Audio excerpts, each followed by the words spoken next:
Mercedes Moné has done it again, and the reaction is exactly what you'd expect. Some people are celebrating, some are furious, and a whole lot of fans are arguing non-stop across social media. But one thing's for sure, when Mercedes makes a move, the wrestling world shakes a little. That's just the kind of figure she is. You can love her, you can hate her, but you can't ignore her. Not now, and definitely not after what she just pulled off. Because once again, Mercedes Moné has cemented herself at the top of women's wrestling by grabbing the #1 spot on this year's PWI Women's 250 list. And trust me, people are talking. This ranking didn't just drop quietly. The moment it hit, timelines exploded. Fans started throwing around their takes. Critics rolled their eyes. Supporters said told you so, and wrestling personalities began debating whether she deserves it or if PWI is just stirring the pot.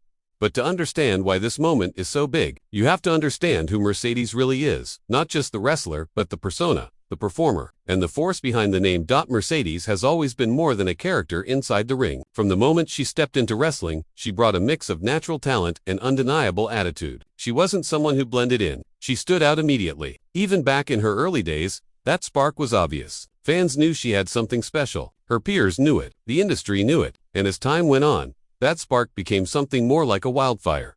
Her transformation from her WWE persona into the global identity of Mercedes Moné wasn't just a rebrand, it was evolution. It was a declaration that she wasn't going to be defined by one company or limited by one system. She wanted to build herself into something bigger, something wider, something international. And she did exactly that. When she arrived in AEW and called herself the CEO, it wasn't just a nickname. It was a mission statement. She wasn't coming in to fit a role. She was coming in to take over. Since then, she's wrestled across multiple countries, collected championships from different promotions, and delivered match after match that left fans buzzing. No matter how people feel about her personality, most would admit she can wrestle circles around almost anyone, and that's exactly why this ranking matters so much.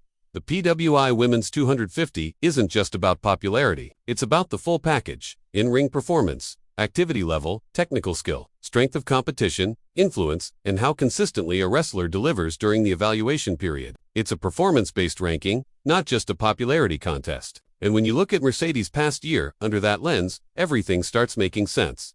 During the evaluation period, she didn't just wrestle, she worked non-stop. She competed frequently, and not in easy matches. She fought top competitors, traveled across multiple countries, held championships at the same time, and stepped into different styles of wrestling without losing quality. That's not something many wrestlers can pull off, especially at her level of spotlight. She won major tournaments, picked up international titles, defended belts against top names, and brought attention to every promotion she touched. And she did all that while carrying herself like someone who knew she was building a legacy, not just padding her resume. When you zoom out and look at the full picture, this ranking wasn't luck. It was earned through a year of consistent, high-level performance. But it wouldn't be a Mercedes Moné story if controversy didn't follow right behind. As soon as the ranking came out, arguments started. Some fans said she absolutely deserved the #1 spot. Others insisted the ranking was too generous. A few argued that her titles didn't come from the biggest promotions, so they shouldn't count as heavily. Some said she isn't the strongest promo artist, and therefore shouldn't be first. And of course, there were the usual comments claiming PWI rankings are always biased.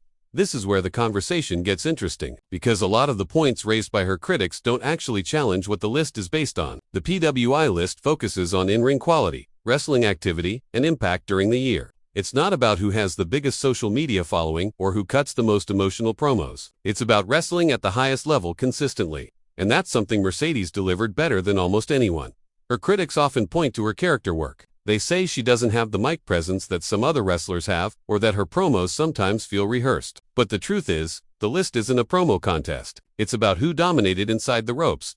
And when you judge strictly on wrestling ability, she's a monster. Her timing, her reversals, her pacing, the way she builds energy in a match, it's elite. She has a ring presence that's sharp, unpredictable, and explosive. She doesn't rely on one big move or one flashy sequence. She builds stories through the match itself, not just during backstage segments. That's why so many wrestlers respect her. They might disagree on her character, but they can't deny her technique. Wrestlers know when someone is good because they feel it firsthand. And across the board, people who've worked with her talk about just how polished and reliable she is in big match settings. But let's talk about why her success is frustrating to some fans. A big part of it comes down to her confidence. Mercedes walks with a certain energy, a certain "I know exactly who I am" attitude that not everyone likes. She carries herself like a star, even when she doesn't have a microphone or a belt. That kind of self-belief can bother people who prefer wrestlers who feel more humble or more approachable. But the thing is, her confidence is a big part of why she's so successful. She believes she can hang with the best because she's proven she can. She believes she deserves recognition because she earns it in the ring. She believes she should be at the top because she's done the work to get there. And honestly, wrestling has always rewarded people who can back up their confidence with talent.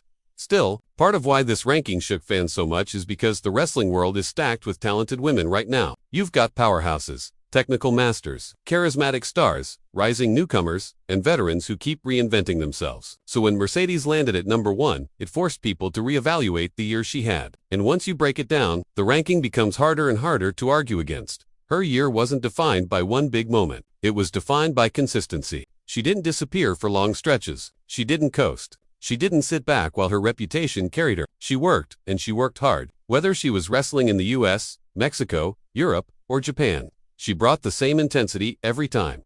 That's what makes this ranking feel less like a reward and more like a confirmation. It's proof that her global run wasn't just hype. It was something real, something measurable, something that the wrestling world couldn't ignore. And here's the thing people rarely talk about. Mercedes is shaping her post-WWE legacy in a way almost no one has managed. Most wrestlers who leave a major company end up either fading into the background or taking a long time to regain momentum. Mercedes didn't just survive after leaving a major brand. She became one of the most talked about, decorated, and relevant wrestlers in the world. That kind of transition is incredibly rare. Now, let's talk about what this means moving forward. Because this ranking isn't just about the past year, it's about her future. Being number 1 sets a tone. It puts pressure on her to maintain that level. People will be watching her matches more closely. Critics will point out every slip. Fans will expect more. And every opponent she faces will come in wanting to be the one who knocks the best in the world down a peg. But Mercedes is used to pressure. It doesn't scare her. In fact, she thrives on it. The higher the expectations, the more determined she becomes. And if her past year is any indication, she's nowhere near done climbing.